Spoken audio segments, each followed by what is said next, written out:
마르코복음 9장. 예수님께서는 또 그들에게 말씀하셨다. 내가 진실로 너희에게 말한다.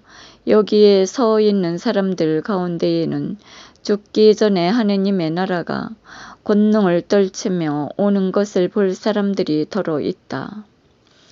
영광스러운 모습으로 변모하시다.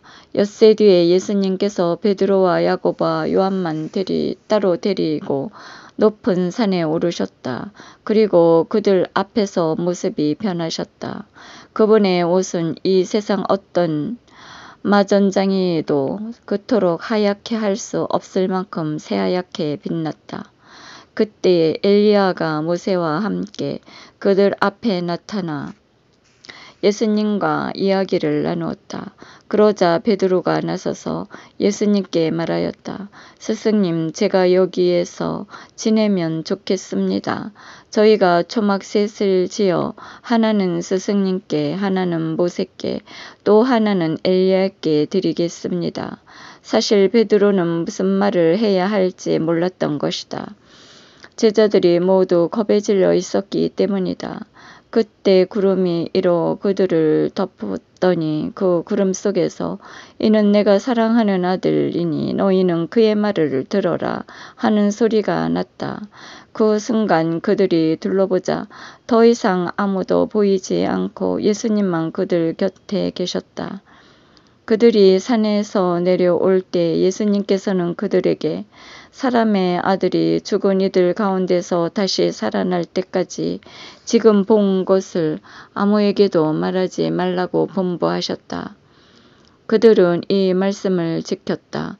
그러나 죽은 이들 가운데서 다시 살아난다는 것이 무슨 뜻인지를 저희끼리 서로 물어보았다. 엘리야의 재림.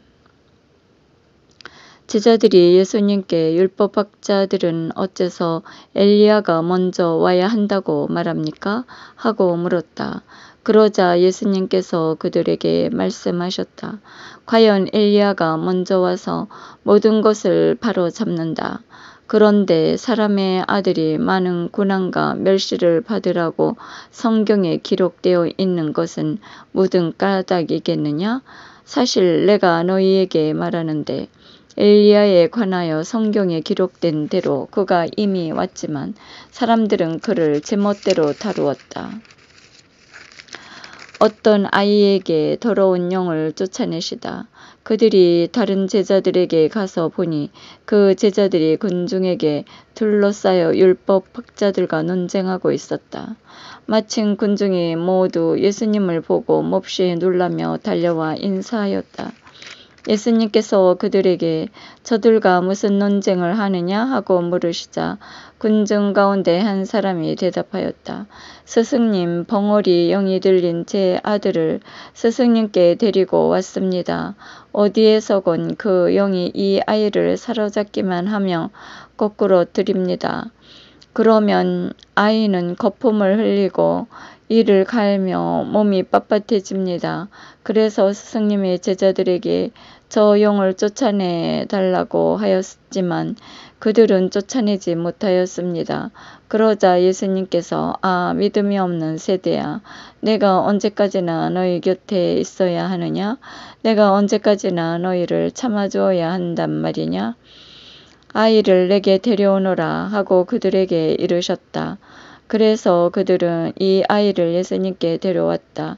그 영은 예수님을 보자 곧바로 아이를 흔들어 대었다. 아이는 땅에 쓰러져 거품을 흘리며 뒹굴었다. 예수님께서 그 아버지에게 아이가 이렇게 된 지 얼마나 되었느냐 하고 물으시자 그가 대답하였다. 어릴 적부터입니다. 저 영이 아주 아이를 죽이려고 불 속으로도 물 속으로도 내던졌습니다. 이제 하실 수 있으시면 저희를 가엾이 여겨 도와주십시오. 예수님께서 그에게 하실 수 있으면 이 무슨 말이냐? 믿는 이에게는 모든 것이 가능하다 하고 말씀하시자 아이 아버지가 곧바로 저는 믿습니다. 믿음이 없는 저를 도와주십시오 하고 외쳤다. 예수님께서는 군중이 떼를 지어 달려드는 것을 보시고 더러운 영을 꾸짖으며 말씀하셨다. 벙어리, 귀머거리, 영아, 내가 너에게 명령한다. 그 아이에게서 나가라. 그리고 다시는 그에게 들어가지 마라. 그러자 그 영이 소리를 지르며 아이를 마구 뒤흔들어 놓고 나가니 아이는 죽은 것처럼 되었다. 그래서 사람들이 모두 아이가 죽었구나 하였다.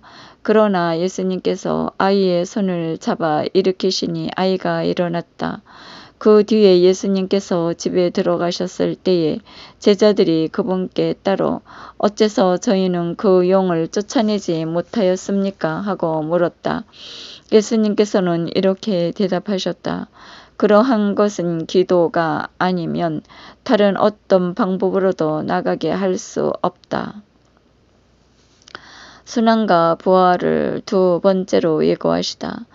그들이 그곳을 떠나 갈릴리아를 가로질러 갔는데 예수님께서는 누구에게도 알려지는 것을 원하지 않으셨다. 그분께서는 사람의 아들은 사람들의 손에 넘겨져 그들 손에 죽을 것이다. 그러나 그는 죽임을 당하였다가 사흘 만에 다시 살아날 것이다 하시면서 제자들을 가르치고 계셨기 때문이다. 그러나 제자들은 그 말씀을 알아듣지 못하였을 뿐만 아니라 그분께 묻는 것도 두려워하였다. 가장 큰 사람, 그들은 가파르나움에 이르렀다. 예수님께서는 집 안에 계실 때에 제자들에게 너희는 길에서 무슨 일로 논쟁하였느냐 하고 물으셨다. 그러나 그들은 입을 열지 않았다. 누가 가장 큰 사람이다 하는 문제로 길에서 논쟁하였기 때문이다.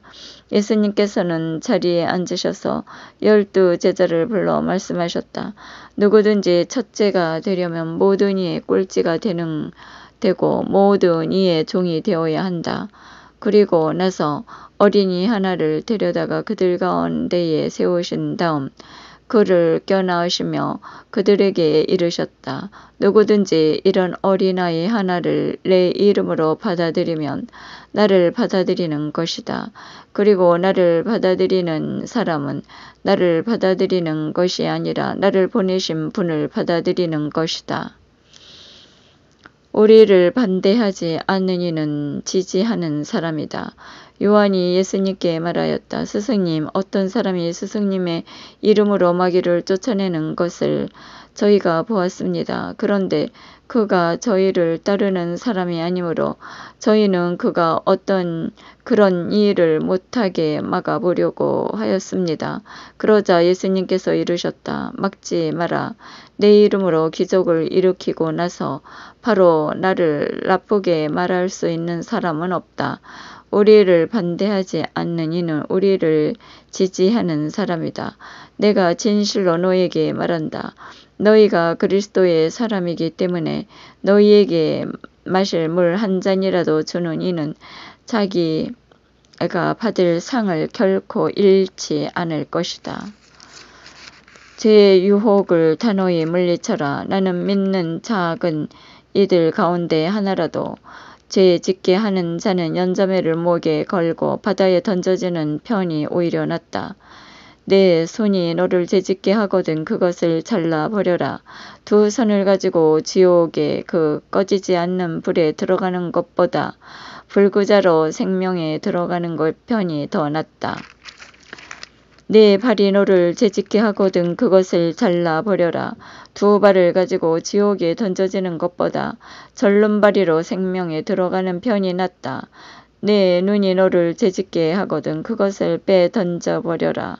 두 눈을 가지고 지옥에 던져지는 것보다 외눈박이로 하느님 나라에 들어가는 편이 더 낫다.